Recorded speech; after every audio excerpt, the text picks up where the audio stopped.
Sa kanyang testimonya kaugnay sa flood control scandal taong 2023 pa raw sinita ni Oriental Mindoro Governor Humerlito Dolor ang kontratista ng anyay substandard na dike project sa bayan ng Nauhan. Bahagi po ito ng bail hearing ng Sandigan Bayan 6th Division. May unang balita si Maki Pulido.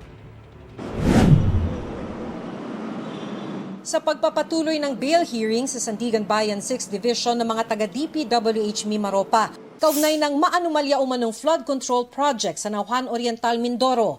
Nagharap si Oriental Mindoro Governor Humerlito Dolor ng pruweba kung bakit nila sinasabing substandard ang proyekto.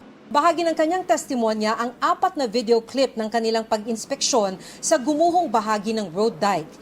2 rito kasama si DPWH Secretary Vince Dizon at nakunan silang nagsukat ng sheet pile na 3 meters lang ang haba sa halip na 12 meters tulad ng nakasaad sa detailed engineering design.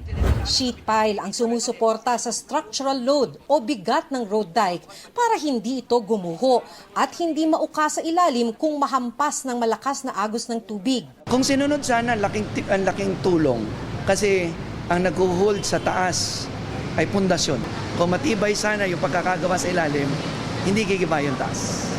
Noong 2023 pa raw ni-report sa kanya ng komunidad na maiksi masyado ang ginagamit na sheet pile. Hanggang ngayon daw, may mga gumuguho pa ring bahagi ng proyekto. Sa katunayan, noong December, bumagsak na naman. Sabi ni Governor Dolor, noong 2023 ay sinita na niya ang mga kontratista at pinagsabihan na ayusin ang pagpapagawa sa flood control project. Pero matapos ang malakas na pag-ulan noong July 2025 ay gumuho na ang ilang bahagi ng proyekto.